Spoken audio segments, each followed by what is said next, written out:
Hey, I heard you paint houses. You like steak? Where's the beef? I could deliver you steak. It's the Irishman.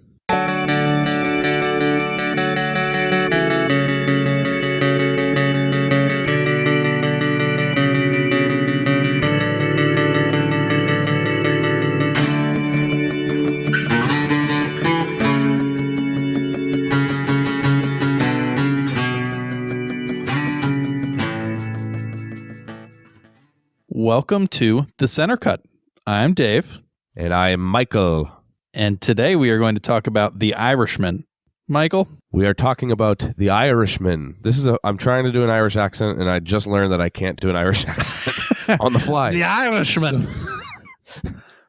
So we watched the first 15 minutes and the last 15 minutes of The Irishman. We lad. We are woefully unprepared because it's a 3.5 or some length movie. We basically watched 1% of this movie. Yeah, so we know nothing, and you're going to learn nothing by listening to us. But hopefully you enjoy it along the way. Oh, you're going to learn a lot, let me tell you. So, The Irishman is another Netflix original directed by Martin Scorsese that is starring Robert De Niro, Al Pacino, and Joe Pesci. Al Pacino's in this movie? He's surprised. He is. We see a picture of him for literally 2 seconds. That was the only time that we had any reference to Al Pacino. So it did receive a 96% on Rotten Tomatoes, which is pretty crazy. It was nominated for a number of different awards. And the reason we wanted to do this movie is because the Oscars are this weekend, and this is nominated for Best Picture. So we thought it'd be a fun one to do. Michael, why don't you tell us about what happened in the first section we watched? Will do. In the Still of the Night by the Five Satins plays as we careen through an old folks home. That one? Yes, that one. Mm-hmm. We finally settle on Frank Sheeran, who is played by De Niro, and he is recounting a tale from his younger days when he began painting houses. He's en route to a wedding in Detroit and meeting Russell, an old man pretending to be Joe Pesci, and his wife along the way.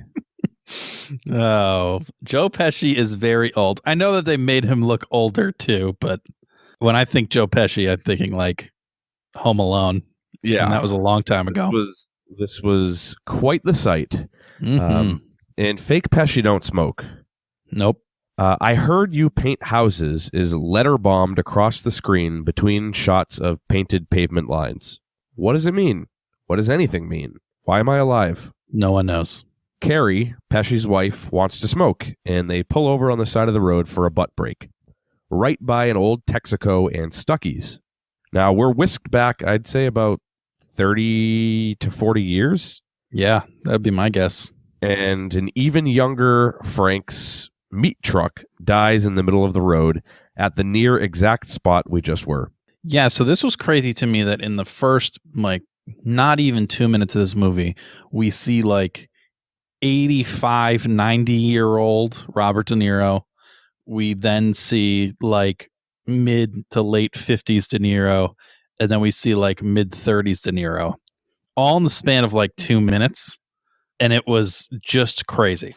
So I roughly agree on those time frames. Do you think that when we see him with the older Joe Pesci where they're driving with the two wives, you think that would be late 50s? I was thinking it was more like 60s, mid 60s. Maybe. Yeah, I would say late 50s, early 60s. Okay. Because I know that Joe Pesci is also older than him. He calls him kid. That's true. Later on. So I think 75, 80-year-old Joe Pesci is hanging out with 60 to 65-year-old Robert De Niro. That feels right. Okay. Yeah, that feels right. So Frank somehow gets the truck to the Texaco, and as he tinkers under the hood, the real Joe Pesci shows up and diagnoses the issue. It was the timing chain, which I didn't even know that was a car part. I'm the worst with cars. I called AAA just to change a tire. I once replaced a broken windshield wiper with a kitchen sponge. Cars are foreign. I've duct taped on a few windshield wipers that have just decided to go flying off my car. I have never replaced one with a sponge. That's pretty impressive. It works well in terms of sopping up the water, but it doesn't really give you a good line of vision. Yeah, I would imagine you need to do a whole line of sponges in order to make that work. But then you would basically need a windshield wiper level length of thing to tape all of your sponges to. Which True. then, why not just have a windshield wiper? Yeah. Frank introduces himself, but Pesci does not return the favor, and that's the end of that scene. Frank unloads some sides of beef. I know this because I was a butcher / meat cutter for nearly 7 years prior to my current job. Oh, that's what those were. I don't have the same meat experience you do. I didn't recognize the fact that those were sides of meat. Yeah, sides of meat, but did you know that there were sides of beef? Oh, yes. It's not really like that now, though. They were just the largest pig I've ever seen. Well, it could have been like a wildebeest or something. Anyway, like they love their wildebeest in Philly. Anyway, it's not really like that on the retail level anymore. Like you just get boxes of already broken down sections. Hanging beef ended in like the 70s for the most part. Anyway, we meet Bobby Cannavale, who plays Irving in Mr. Robot. He is unnecessarily splattering blood on his own face while slaughtering a chicken. It's an over-the-top way to show the audience that he's not afraid to get his hands dirty. Or his face. Down at the Friendly Lounge, Frank gets acquainted with Razor. That's his nickname, apparently. And they work out a deal where Frank sells him the hanging beef hindquarters on the DL and acts as if they were stolen from the truck. Yeah, this is crazy to me. Is this... and I know you're plugged into the meat market. Is this something that is there like black market meat deals? So obviously not that I've ever encountered, but sure. I've read about things like this as well. So, I'm your lawyer. I'm going to defend you either way. Did you steal some meat? I did not steal any meat. It's definitely plausible. You know, they have the section later on where he has that little metal seal that he sticks down his sleeve. Yeah. And then it was an impressive little system he had going. Yeah, refrigerated trucks still do have a seal like that. The way that I've encountered them, they're actually plastic now. But they do still have those seals, and then you have to take that seal and bring it to the receiver when you're unloading the truck. So in that sense, yeah, I could see something like this working or happening. Gotcha. Is this why you wanted to do this movie when we watched the beginning and we were deciding whether or not we wanted to do this movie? And then you're like, oh my God, I've just been itching to talk about meat. I have been itching to talk about meat. So yes. As if we haven't done enough meat talk up till this point. We haven't. And my next point is about some more meat knowledge. Perfect. So, lay it on me, big boy. So yeah, it's just a small aside, but while they're eating, Frank does mention how they are prime grade and not choice. Prime is restaurant grade. Now, only about 2 to 3% of beef qualifies for prime grade. So the fact that, you know, he's willing to say that these are prime. I mean, prime is kind of one of those things where people just say meat is prime, but it isn't necessarily graded that way. Most meat is either choice or select, which, like, choice being below prime and then select after that. And then everything else is basically dog food. Makes sense. So either Frank was embellishing his meat quality, or he is just shuffling that sweet beef.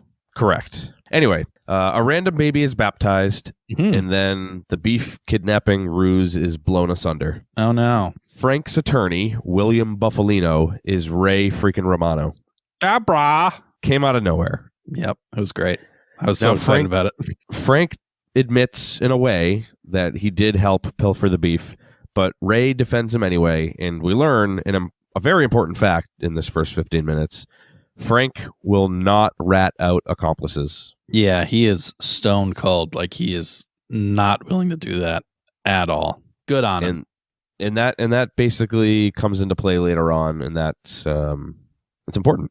Yeah, and where our 15 minutes cut off is right like right as the judge was about to give a verdict on the case. It's true.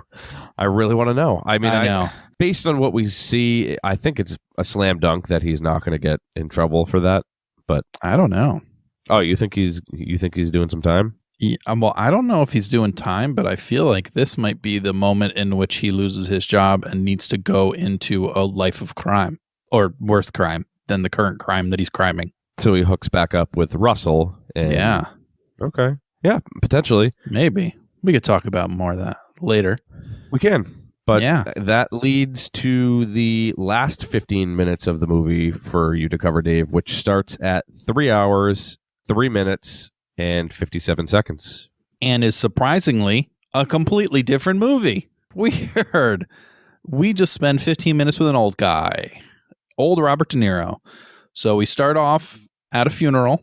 He's there with his daughters, which I was able to put together with some context clues later in the 15 minutes that I watched. And we find out that it was a woman who died. Now, his wife, Irene, was smoking cigarettes in the beginning portion with Russell's wife. After the funeral, we see Frank throwing away all the cigarettes in his house. I think that was Irene's funeral. You are a legitimate genius. Now, when we see him doing that with the ashtrays, I first thought that they were glass candy dishes that all old ladies have in their house. Mm-hmm. You ever eat candy from an old lady's house? Yes. It doesn't matter what kind of candy it is. It will always smell like old lady perfume. Mm-hmm. It tastes like old lady perfume. They Like you put spray it it. in your mouth, and it's just like you're consuming an old lady life force. Yeah. Like you can feel her memories. Yeah. That's my favorite thing to do is feel old lady memories. Mm-hmm. I also can't even remember the last ashtray I've seen in real life, which means I'm hanging around the right people. Yeah, you're doing a great job, it sounds like. But I Thank you. agree. It's been a long time since I've seen a real ashtray like that. It's because everyone's vaping now. Good point. Also, No need for ashtrays. the You're world vaping. is your ashtray. Yeah. The world is your ashtray. Exactly. Your lungs are your ashtray. He goes around throwing away those cigarettes. I've put together, I think it's his wife, Irene, that's died. Then it's just a number of old man scenes. Just a scene of an old man in front of a TV. Robert De Niro, Frank, in front of a TV. Yeah, let me specify that every scene from here on out is just Frank. We don't see any more of anybody else. So we That's see... not true. I mean, yes, we see a few other characters that are of no import. Old man scenes. Frank in front of a TV. Frank sorting his pills and then spilling some and getting mad at himself. Frank falling over in the hallway and just kind of laying on the floor for a while. It was a roller coaster. Now, I did some research on the pills Ooh. just to figure out like what he was taking pills for. Yeah. Advil. No, there's no Advil. You sure? I didn't see any Advil. Okay. So there was some Citracal, which is for osteoporosis. There were some pills for lowering his cholesterol. There were some pills to treat fluid retention, and then some to lower blood pressure. You gleaned that just from the shape and size of the pills? No, so some of them were the bottles, and then also he had the list that he had in front of him, and it listed the pill type and then what how many he was supposed to take. So then I researched those pills. Well, now you're a genuine genius. Thank you, Dave. Good job. I try. Yeah. So after a few of these scenes, it becomes apparent that Frank can't live on his own. So next we find him again watching TV, but now he's in an old folks home or whatever you want to call it. Now some random big dude is driving him around. First, we go to a bank and Frank shuffles somebody to go ahead of him so he can go to a specific teller, which we see shortly after is one of his daughters, Peggy. She throws up her go to your next teller window and just runs away, not letting him even say a word. After that, the big guy drives him over to his other daughter's house. We never learned her name. They talk for a little bit. He's saying he wants to just talk to Peggy, doesn't even care if she forgives him. And the other daughter basically tells him, well, you're a really terrible dad. We could never trust you with anything because of the things that you would do, the horrible things you would do. They both kind of just sit there and have that conversation. And she's like sitting in a bale of hay. Yeah, that was weird. Good talk. So then after that, he starts to drive around and plan his own funeral. I told you, this movie took a real turn. He's picking out a casket, finds a nice green one that he wants. Oh, it's so good. Like, that would be my casket choice as well. It was a really sweet casket. This guy that's the casket salesman, he is the rapper Action Bronson. Oh, Interesting. Yeah, it's pretty messed up, though, ultimately, that you have to pay so much money to get old and die. Yeah, it's as messed up as how much money you have to pay to be born. It's true, but like, you're dying. It's like, damn, I just retired from working a few years ago, and now I have to use up the rest of my money to keep a piece of wood between me and the worms.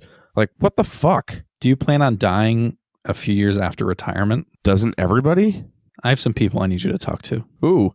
Estate planners and financial professionals. They'll be able to help you live a happy and fulfilling retirement. Regardless of how much money I have, I'm still going to die right after I retire. Doesn't matter how much I save, I'm still going to die. True. You will die. By the time we are old, hopefully there are advances.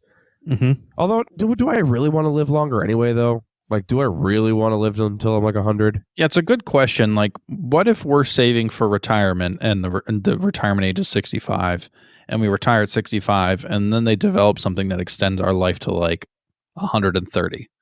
Now I have to live for 55 years with the money that I was planning on using for like 10 to 15 years and then dying. But not only that, what the hell are you going to do for 55 years? You're going to hang out with your great-great-great-great-grandkids? Like, that sounds miserable. Yeah, Fortnite. Yeah. Fortnite will still be around for sure. So he picks out his casket from a guy who is talking about everything in the first person, this rapper. And then Frank mentions that it's a casket for him. And then he acts surprised about it. I was confused about that. But we move on from there. We then go to a cemetery where Frank is in a crypt and choosing where he wants to be buried, because being buried in the ground is too final. At least if you're in a building, it's not the end. It's not as final as being buried underground. No sense. No sense at all. Isn't a crypt basically just a modern pyramid? Yeah, kind of. I suppose it's like a pyramid with a lot of people instead of just one. Yeah, it's like a pyramid condo. Yep, it's a pyramid condo. It's also a pyramid scheme, if you ask me. Make me lease my spot. Ridiculous. Bury me in the yard. Why don't people just bury themselves in their yard? Is that illegal? I think it is technically illegal. I think you need to go through a process of getting special approval for it, if I remember correctly. This must be a new thing, because if you look at, if you're like driving through the countryside, anytime you see like a farm, like every farm has a small little cemetery in the back. Yeah, so any like estate type place too, where it's like a larger place always has either a crypt or a small cemetery, something along those lines on the estate. Do you think that's why cemeteries came about, is because like apartments became a thing? Like not everybody owned their own land, so just everyone that couldn't have an estate to be buried at was like, all right, let's just have this common place for all you stupid poor common folk. But now just like everyone gets buried at a cemetery. I don't know what I'm talking about. Anyway, go on. Maybe. Good talk. No, I think that, if you think about some of the old cemeteries out there with people who are very, very old being buried, that was way before like apartments were a thing, I think. But I don't know much about cemeteries or apartments, so we're going to move on. Please. There has been a car following them for the last few stops. Really? I did not notice this at all. This is completely new to me, and I watched this more than once. Really? 100%. Being sarcastic? I literally have no idea what you're talking about. Yeah, so there was a car following them outside of the sister's house, and then we see the car again outside of the cemetery, and then finally we come to a scene where Frank is sitting with a few gentlemen in suits with badges hanging around their necks, either detectives or FBI or something along those lines. We never learn where they're from. One guy has a Boston accent. So they ask him a bunch of questions about, the past and telling him, it's finally time to just tell us what happened with Hoffa. And Frank still refuses to talk about anything. Because he's a G. Yep, he's a G. So we cut to a church where Frank is saying prayer with a priest. The priest seems a little concerned because Frank shows no remorse for what he has done in his past. Then we see him back in his room with a nurse taking care of him. He's thumbing through some pictures of his kids, and we see his daughters posing with Jimmy Hoffa. And then he prays one last time with the priest. The nurse is Daya from Orange is the New Black. No idea. It's Daya. Oh, well, now I know. Thanks. He prays one last time with the priest and end movie. It's kind of a weird ending. I thought there was just about a 98% chance, considering that I spent 15 minutes watching an old dude die, that he didn't actually die at the end. Well, I think that him asking the priest to leave the door open at the end is kind of a metaphor for the ending. There's no finalization there. It's just leaving it open where we don't actually see him die. But I do assume that he dies. Yeah. I mean, obviously he doesn't just like shed his meaty, wet exterior and turns out he was an alien the whole time. Would explain all the squinting. So that was The Irishman, guys. We saw so much of it. He doesn't even seem that Irish. No. Is he the Irishman? Yes. Okay. Because he does get introduced as Frank Irish when he is in the Meeting bar Razor. selling his meat. Yeah, Meeting Razor. Yeah. So I'm pretty confident that he is the Irishman. Okay. I would have expected like a leprechaun or like somebody with red hair. Yeah, I mean, this movie got a 96 on Rotten Tomatoes. It definitely would have got 100% if Robert De Niro was dressed like a leprechaun. Mm-hmm. So question time. We got one question from some asshole at work. Mm-hmm. I asked if we could use his name and he said no. So he's some asshole at work. Perfect. Here is his question. Do they ever make it to the wedding? What stops did they make on their way there? Does Robert De Niro ever paint houses himself? Those are some great questions. They are great questions. I'll start. Okay. I do not think they make it to the wedding. And I think that's because we literally I thought we saw a scene of him shooting the Buffalino dude and having his blood splatter on the wall. Is that who he was shooting? Well, right after he shot him, we looked at a wedding invitation for Buffalino. Oh, I thought that was just... So the way I saw that was like, I started painting my own houses, scene of him shooting someone, paint on the wall, end scene. Now here's an invitation to introduce the next part of the movie. Okay, I mean... I didn't see those as two tied together, but you're right. It could be tied together. We don't have much context to go off of. Also, could you really even picture fake old Joe Pesci at a wedding? No, impossible.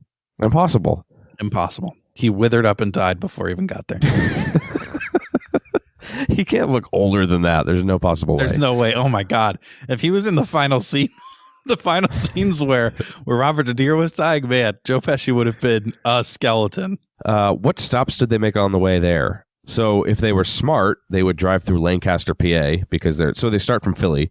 I looked at the route. So Lancaster's along the way. Mm-hmm. That's dope as hell. I go there every year. Rachel's Cafe and Creperie. If you're ever in Lancaster, best crepes and coffee ever. They also could have went through Pittsburgh. There's a place near Pittsburgh called Peace, Love, and Little Donuts, and there's just many awesome donuts. If they were smart, they'd go there. I could for sure see Frankie eating some donuts. Yeah, they could have. So they have to drive through Ohio. Plenty of awesome stuff in Ohio. Mm-hmm. There's a fun water park in Toledo. Ever. There is. I don't know if Toledo's on the way. When he was marking the map, he said that he'd go through Toledo and then up to Detroit. Shows what I know. Okay, yeah, so we could have done that. And then once you get into Michigan, well, then you're fucked because there's nothing that you'd want to do anywhere near Detroit. Mm-hmm. Back in like the 70s or 80s, was Detroit fun? I don't know what Probably fun. Not. I don't know what fun is.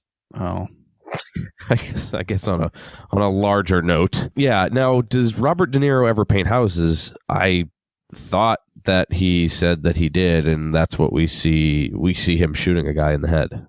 Yeah, I'm confident in that as well. That he definitely does some dirty work. I mean, I make that sound so sexual. But when you say dirty twice in a row, it's immediately sexual. Try it. Now, when you paint houses, is that only shooting people and making their blood splatter everywhere? Or could it also be like other forms of liquid hitting walls? He could just like actually paint houses. Well, we know that's not the case, but I mean, like, because if you shoot a guy somewhere, I shot a kid. Is that a quote from something that I don't know? It's like the best quote ever from Family Matters. From Family Matters? Yeah. It's another podcast I listen to, actually. They reference it all the time, and I'm a fan. Okay. So, but like if you shoot a guy in the arm and he's just really scared about it, like he could like some urine could come out and splatter the wall yellow. Yeah. Or like, it could like someone could shit themselves onto the wall. Or he could shoot him right through the ass and smear. That could spread some stuff. So, like, would that also be painting some houses? I agree. Yeah, definitely. Okay. Any fluid hitting a wall due to killing. So there has to be killing as part of the equation. I feel like killing has to, like if he just walks in with a gun and a guy like scared just like kind of projectile shits on a wall, I wouldn't consider that painting houses until he actually kills him. See, I would. And the house has been painted. You still used your power to make somebody else's body color a wall. One time my dog did that. Oh, mine too. It ate a whole bag of Raisinets and we went to bed. And we no, it did. And then we woke up at like 2 a.m. to like a weird howling. We went out and it was it was literally just red shit all over the wall. Oh, no. No. Why was it red? Is it okay? Well, he fucking ate a bag of Raisinets. It's chocolate. Really just bad. Oh, that is bad. I hope your dog's okay. I mean, that was like 7 years ago and he's still alive. Okay, so. Perfect. He's fine. Yeah, my dog, bird flew into our front window and it hit the window so hard and my dog was looking out the front window. They just freaking lost it. Just like projectile shit all over our curtains. Because a bird hit the window? Yeah, it just scared him so much that just man, like... Your dog is a pussy. Fuck you. At least my dog isn't a fat bastard eating Raisinets all the time. My dog's not fat, and he's not even my dog. Yeah, he's your dog. I don't want to hear it. Anyway. I do think that Frank is definitely the one painting houses. He's got to be. He seems like the most ruthless. And also the one who they're trying to always, get to give up names and talk. Mm-hmm. Now, it's clear, though, that Russell is king shit, right? Or at least he was before Frank met him. Yeah, so I would say that Russell definitely has some pull. I feel like the character we didn't meet, Jimmy Hoffa, would be the quote-unquote big shit. But I do feel like Russell is probably kind of a right-hand man to Jimmy Hoffa, maybe. Owns a decent... He owned the whole road, he said, on like the Texaco station and everything in the beginning. So I think he's definitely got some pull. So where is Russell? Like what happened to him? Yeah, that's a great question. Do you think he died? Well, I think he's dead by the time we see... Well, yes, he's got to be, or he'd be literally dust. Yeah. So do any of them go to prison? Great question. So here's a question. Jimmy Hoffa was a real person. Yes.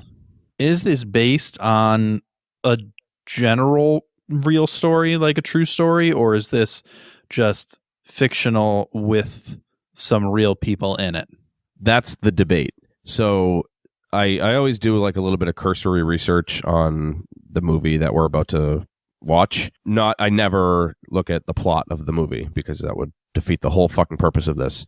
But I did see that this movie was based on a book.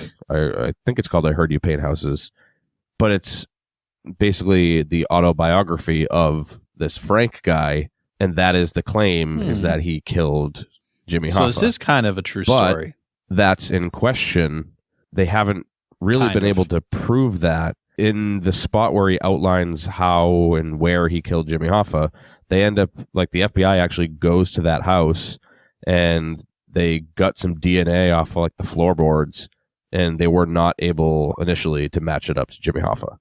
Gotcha. So basically, this Frank guy in his book claimed that he killed Jimmy Hoffa, but it's still up in the air if that is actually true.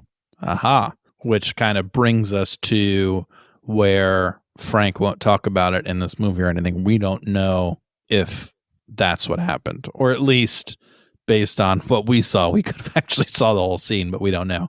Interesting. So I'd assume that, I mean, obviously Jimmy Hoffa got killed because the guy's talking about Jimmy Hoffa's family and knowing what happened and everything is important. Mm-hmm. So we know that Jimmy Hoffa got offed, but what else happened and who do you think did it? Well, I would assume Frank, but it could be Russell. Was that one of the stops that they had to make on the way out to the wedding, you think? Probably. Is that, well, here's a question. Is the whole movie, like the whole 3 hours that we missed, is that them just making their trip to Detroit? Yeah, so that was something interesting too. And the way that our unknown asshole coworker worded the question, it sounds like a decent chunk of the movie is them driving out. So maybe that flashback scene where you're seeing Frank stealing and in court and everything, maybe kind of that flashed back to present day pretty quickly. We don't know kind of what happened in there, and then a large chunk of the movie could have been them driving out to Detroit. That's kind of my guess or my feeling on it. Yeah, I would say there maybe could have been a little bit more backstory along the lines of, how Frank got as involved and turned to such a hitman-esque role in the organization. I would hope that was kind of reviewed. And also how he came to become friends with Joe Pesci, because, I mean, we see them, that short little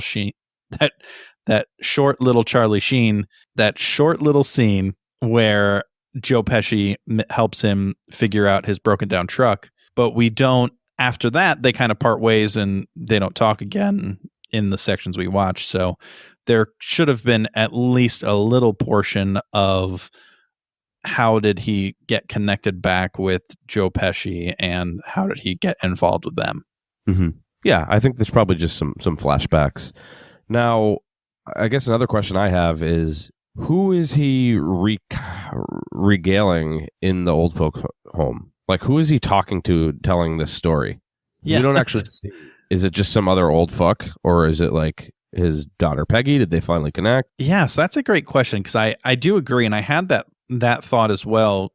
In the first scene where it opens up, it's narrated by Robert De Niro, and then mid-scene it goes from being narrated and showing him in a still just sitting position to him talking, and that transition was weird for me. Mm-hmm. I don't know if you felt the same way, but it does make it feel like he's like talking directly to someone, like telling the whole story to someone, which goes against his whole MO of not talking. So yeah, it's kind of confusing. Is he maybe talking to the writer of the book? Maybe, but even still, like, your whole thing is, I don't talk to nobody. I ain't no snitch. Let me write a book on it. Like, what? Yeah. What? I ain't no snitch until I need more money because I lived longer than I thought I was going to be. Let's write a book. Open up a Roth IRA. Frank, do it. Yeah. And live past retirement more than a few years. Here's a question I had. Do you think they got permission from all of the families of all the people's names on all the crypts in that scene? Do you think they're real families? That looked like a real crypt to me. I would say no, because you're like, if you're open to being in a cemetery or being in a crypt, like, you're okay with random creepy weird dudes walking by and seeing your name on a stone. Yeah, you've agreed to being in a public setting. Correct.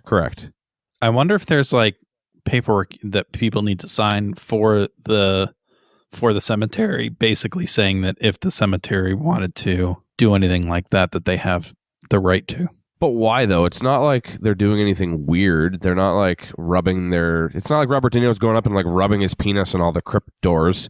Like, he's just there. I mean, we didn't see the middle. He could have been rubbing his penis on crypt doors. All right. I guess so. But do you understand my point? No, I do understand your point that it's really not defacing any of the Correct. names. Yes. Yeah. That's what I mean. Yes. Like if they were doing bad things with it, like fucking smearing pudding on them. Okay. Like painting, let's painting not go there. Crips. Yeah, painting Crips with scared ass shots. I'm getting a lot of pent up stuff for some sexual. We need to do another sexual movie soon. Wait, Human Centipede 2. Here we come. Was that the first sexual movie? Full What are you sequence. talking about? What? What was the first sexual movie? Magic Mike? How is that not sexual? Please. I got 0 boners. I got more boners watching Puss in Boots. I mean, who didn't? Anyway. All right. So we have another question from Patrick. Patrick sent us a question via Gmail. And his question is, what are your top 3 Martin Scorsese films? He gave us his list here. He has Goodfellas, Casino, and The Departed. So I've been to the Casino. Fun time. Mm-hmm. Literally, I looked it up. The only Scorsese film I've ever seen is The Departed, which I know is like blasphemy, apparently. But that's the only one I've seen. And I will say I am a fan. It's in my top 5 movies of all time, probably. Or at least top 10. I don't really make lists of movies because I don't see that many. But it would be 100% I can confirm top 10. That wasn't enough of a draw for you to watch any other Scorsese movies? To be honest with you, I didn't know that it was a Scorsese film. I don't like go into it and be like, oh, I got to watch the next James Cameron flick. No, it's just like, I don't know, this movie looks good. I'll go see it. Yeah, and that leads right into the kind of the fallback question that Patrick sent us because he knows us so well. Have you guys seen any Martin Scorsese films? Yeah, so I haven't seen any others other than obviously this one, The Irishman, and Michael Jackson's music video for Bad, which I didn't know Martin Scorsese directed, but he did. That's dope. And I felt like I really wanted to take part in this, and I'm sad that I'm not able to list the top 3 Martin Scorsese movies for me. So what I'm going to do is I'm going to name my top 3 Steve Martin movies. Perfect. Yeah. So obviously number 3, we have Cheaper by the Dozen, just a cult classic. We also have Three Amigos, some solid Chevy Chase, Martin Short action in that one. And lastly, his number 1 movie, The Pink Panther. It's just the best. All right, I'm going to go. I have my favorite Martin Lawrence movie. Ooh, crush it. I got nothing. So I was originally going to do this bit with Martin Short, but Three Amigos was the only one that I had seen. So also couldn't do that one. So Steve Martin it was. But regardless, great question. Yeah, great question, Patrick. We appreciate it. Keep them coming. And just like Patrick, you can send us a question at thecentercutcast@gmail.com. Send it our way. We want it. We want to eat it up. We want to talk about it. We want to excrete it into each other's mouths. Back and forth forever. I realize that this is only like the second mobster show / movie I've ever seen. Yeah, I have not seen a lot either. And there was no mobster things about this movie. Literally none. In the section that we saw. Stealing meat. That was it. Yeah. So it got me thinking, what would be, so, because like when you're a mobster, you have like a cool ass name, like Lucky Luciano, the rat fucker. Mm-hmm. Like you have cool mobster names. Yeah. What would be some good mobster names for an old guy like Frank? Yeah. Frankie Three Hips. Post Baloney. Is that a pun for Post Malone? Yeah. Okay. I felt like Post Maloney was too on the nosy. Cain and Abel. Joey the Noise Fatone. The Dentured Don. The Italianman. Ol' Droopy Balls. Mikey Buttercup. Wrinkly Bulger. So mine would be Dave the Earthworm. Okay. Another save the podcast right at the end with a funny back and forth bit. But here's the thing. If it's not funny, did it really save anything? It's kind of like a cat eating its own tail. Is this the saying a snake eating its own tail? Yeah, I don't think it's a cat eating its own tail. That's not a saying that anybody's ever used. It's kind of like a cat eating its own tail. If we say non-funny stuff, but then say that it's funny, was the fact that it was non-funny then funny? How is that like a cat eating its own tail? I literally have nothing else to add. Agreed. And that was The Irishman. The Irishman. What are we doing in 2 weeks? Oh my goodness. Guys, we are doing 8 Mile. You might be saying to yourself, there's no way that they haven't seen that movie. They are way too cool to not have seen 8 Mile. You would be wrong. We are not that cool, and we have not seen 8 Mile. Never seen 8 Mile. Now, we're going to release that on February 19th. Now, I have a feeling that is going to be a really great episode. Going to get rowdy. It is. I have a feeling that's going to be one you're going to want to listen to right till the end. Hint, hint. That being said, before we talk about the next episode, we want to thank you for listening to this episode and for just being you and for going on to the Twitter, sending us questions, following us on our Facebook page, sending us emails, thecentercutcast@gmail.com, looking at pictures of us longingly, saying, God, those guys are so good. Telling your friends. This is also proof that you can submit a question and request to be anonymous, but it is by no means proof that we won't make fun of you for it. Correct. But we want them anyways. We do. Send us questions. Please. For the love of God. All right. Yeah, for the love of me. And please, if you can, head over to iTunes, Apple's Apple Podcast iTunes thing, and leave us a review. Thank you. How are we going to become the podcasting powerhouses that you want us to be if you don't review our show? Not to make you feel bad about it. I'm going to keep on thanking you, and I'm going to keep on putting you down. This is a classic good cop, bad cop. Well, I'm going to start getting ready to fuck you. Cool. Perfect. That's what I've always wanted. All right. How did you know what I wanted for Christmas? It's a little late or a little early for my birthday, depending on how you look at it. Yeah. When is your birthday? June 1st. All right. Good to know. Still recording. Oh, shit. All right. I'm going to stop. Here we go.